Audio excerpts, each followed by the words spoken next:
Bom dia, boa tarde, boa noite, dependendo do horário que você esteja a ver este vídeo.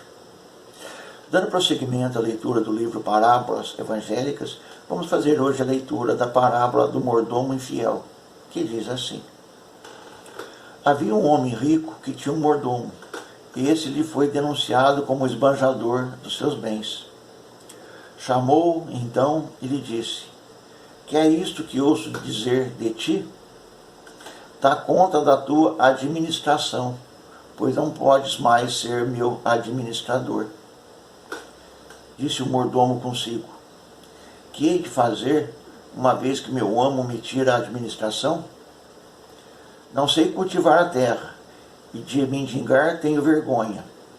Já sei o que farei, a fim de que, quando me houverem tirado a mordomia, encontre pessoas que me recebam em suas casas. Chamou cada um dos que devia seu amo e perguntou ao primeiro: Quanto deves a meu amo? O devedor respondeu: 100 cados de óleo. Disse-lhe então: Toma a tua obrigação, senta-te ali e escreve depressa outra de 50. Perguntou em seguida a outro: Quanto deves tu? Respondeu ele: 100 cados de trigo. Disse-lhe: Toma o documento que me destes e escreva um de 80. O amo, sabendo de tudo, louvou o mordomo infiel por haver procedido com atilamento, porque os filhos do século são mais avisados no gerir seus negócios do que os filhos da luz. E eu vos digo: empregai as riquezas da iniquidade em granjear amigos, a fim de que, quando elas vierem a faltar-vos, eles vos recebam nos tabernáculos eternos. Aquele que é fiel nas pequenas coisas, sê-lo-á também nas grandes. E quem é justo no pouco, também o é no muito. Ora, pois, se não houverdes sido fiéis no tocante às riquezas de iniquidades, quem vos confiará as verdadeiras? Se não fostes fiéis com o alheio, quem vos dará o que é vosso? Lucas 16, 1, 12. Esta parábola, interpretada ao pé da letra, pode dar a entender que o mestre esteja apontando o roubo e a fraude como exemplo de conduta dignos de serem imitados. Considerada, porém, em seu verdadeiro sentido, segundo o espírito que vivifica, encerra uma profunda lição de sabedoria e de bondade que poucos hão sabido entender.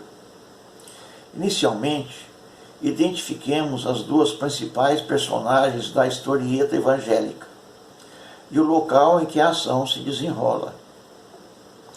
O rico proprietário é Deus, o poder absoluto que sustenta todo o universo.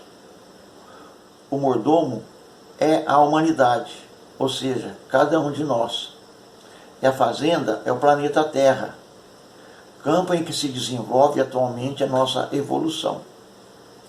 Os bens que nos foram dados a administrar é tudo de que nos jactamos estultamente nessa vida: propriedades, fortuna, posição social, família e até mesmo nosso corpo físico. Todas essas coisas nos são colocadas à disposição pelo Supremo Senhor durante algum tempo, a fim de serem movimentadas para o benefício geral, mas em realidade não nos pertencem. A prova disso está em que sempre chega o dia em que seremos despojados delas, quer o desejemos, quer não. Nossa infidelidade consiste em utilizarmos desses recursos egoisticamente como se fosse patrimônio nosso, dilapidando ao sabor de nossos caprichos, esquecidos de que não poderemos fugir à devida prestação de contas quando, pela morte, formos despedidos da mordomia. Pois bem, já que abusamos da providência, malbaratando os bens de que somos simples administradores, tenhamos ao menos o atuamento do mordomo de que fala a parábola. Que fez ele? Para ter quem o favorecesse, quando demitido do cargo que desempenhava, tratou de fazer amigos, reduzindo as contas dos devedores de seu amo. É o que Jesus nos aconselha a fazer quando diz: granjeai antigos com as riquezas iníquas. Em outras palavras, isso significa que os sofredores de todos os matizes são criaturas que se acham endividadas perante Deus. São pecadores que têm contas a saldar com a justiça divina. E auxiliá-los em suas necessidades, minorar-lhes as dores e aflições, equivale a diminuir-lhes as dívidas, de vez que, via de regra, todo sofrimento constitui resgate de débitos contraídos no passado. Se assim agirmos, ganharemos a amizade e a gratidão desses infelizes, que se solidarizarão conosco quando deixarmos este mundo. Bem assim, a complacência do Pai Celestial, porque muito lhe apraz ver-nos tratar o próximo com misericórdia.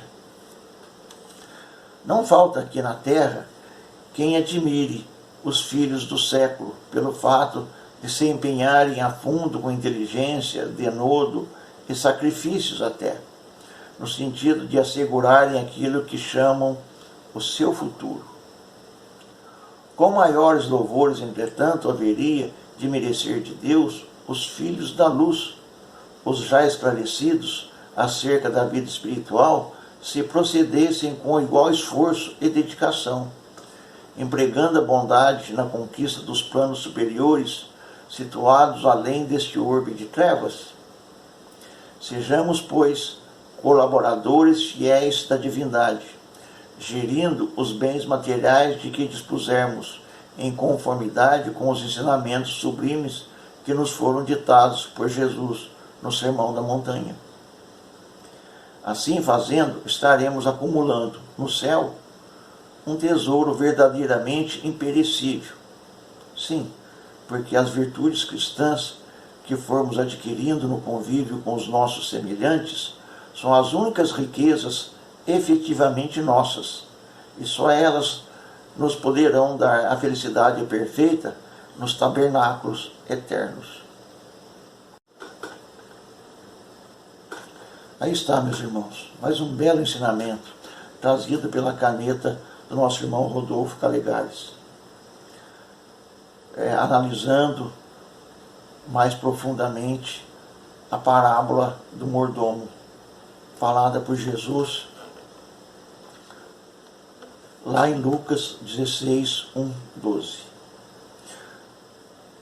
Todos nós somos detentores de alguma posse, ou pensamos ser. A diferença está que muitos acreditam que realmente são, e sequer pensam que vão voltar para o lado de lá, e sequer vão levar um prego do seu caixão, porque não levam. O que levam, na verdade, são os benefícios, os malefícios que nós fizermos ao nosso próximo. Tudo aquilo que faz o nosso próximo sofrer é acrescentado na nossa dívida ativa. E tudo aquilo que faz o nosso próximo se tornar feliz, ou liberar ele da tristeza, ou da dor, ou do sacrifício, ou de alguma coisa que esteja afligindo, vai abater da nossa dívida ativa. E convenhamos, falando por mim, temos dívidas que não acabam mais, porque nós trazemos dívidas das outras encarnações passadas. E aí, nessa nós viemos aqui para consertar algumas das coisas que nós fizemos. É por isso que nós somos inseridos no local exato em que devemos estar. Às vezes, nós, usando o nosso livre-arbítrio, fugimos daquele lugar.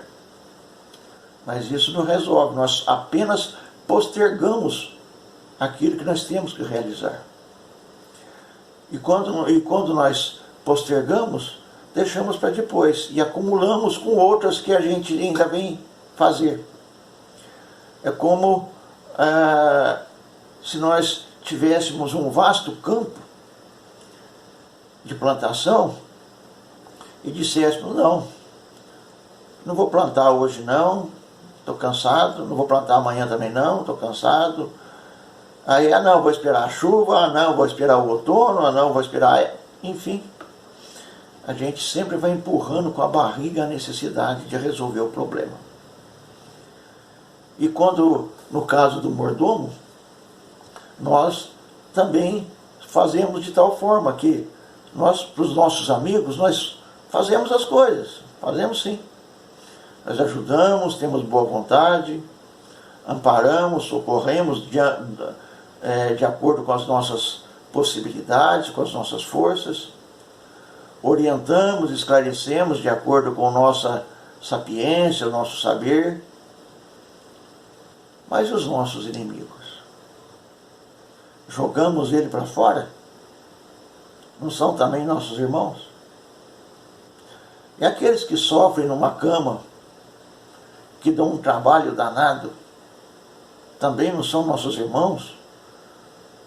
Mesmo que não sejam entes queridos. Ou seja, o campo de oportunidades de trabalho aí está para todos. Cabe a cada um de nós eleger a ação que vai realizar. Uma ação pode ser material e a outra ação pode ser mental,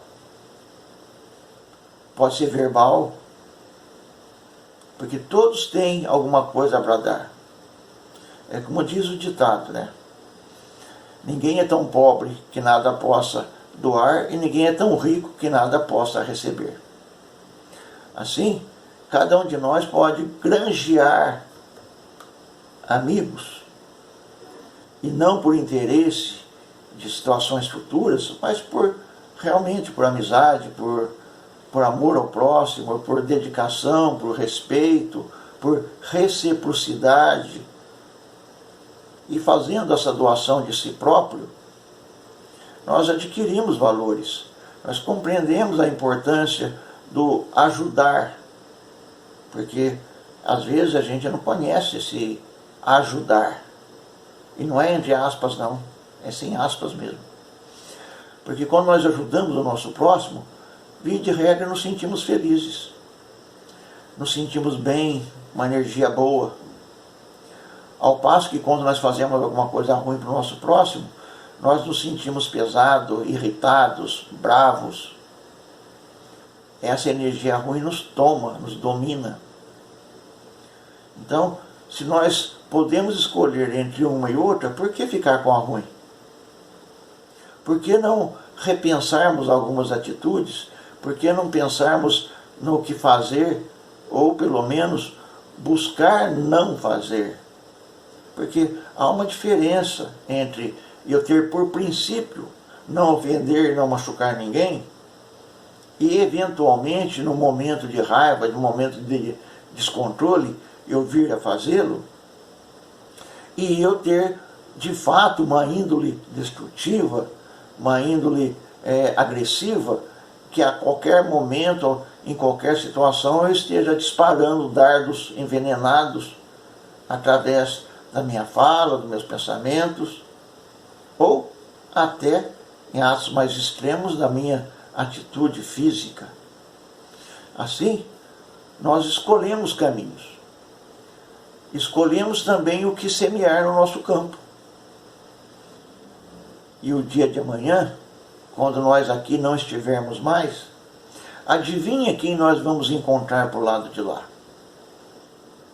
Exatamente. Aqueles que nós fizemos o bem e aqueles que nós fizemos o mal. E aí então vai ser a hora do acerto de contas.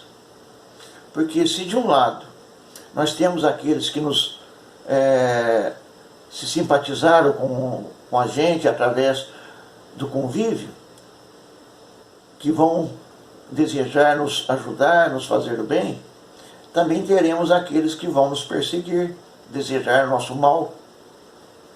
E por que eles estão lá desejando o nosso mal, a nos perseguir? Porque nós os criamos aqui. Nós demos asas ao mal que existe neles para se voltar contra nós. Essa é uma das razões primordiais pela qual nós devemos amar o nosso próximo. É a primeira defesa contra o mal. O mal, ele existe ou só existe porque nós damos força para que ele exista. Ele em si, ele não existe. Somos nós que alimentamos isso. Então, vamos pensar em praticar o bem, vamos pensar em nos colocarmos com os princípios do bem a determinar as nossas ações. E aí sim, estaremos granjeando amigos como mordomo, porque nós somos mordomo, como disse nosso irmão Caligares, somos os mordomos da história aqui. E como mordomos nós temos bens que nós podemos partilhar, auxiliar. E quanto à questão dos filhos da luz não saber lidar com as coisas, é verdade. Porque em vez de, muitas vezes, a gente atuar com o denodo, com a intensidade, com a força necessária para o bem, a gente prefere se omitir. Não é assunto meu, não vou me envolver. Se me perguntar, eu falo, senão não falo nada. Vai que eu ofendo. Só que não é essa a questão. A questão é que as oportunidades vêm e vão. São como águas que passam por baixo de uma ponte. E se a gente aproveitar, bem. Se não aproveitar, elas vão se embora. Sim? Pensemos sobre isso, meus irmãos. O bem é semente de luz e paz por amanhã. Que Deus nos abençoe, nos proteja e nos fortaleça a fim de que possamos ter sempre esse pensamento e essa convicção a direcionar, a nortear as nossas atitudes. Que as bênçãos de Deus, nosso Pai, de Jesus, nosso Mestre, nos abençoe. Que assim seja.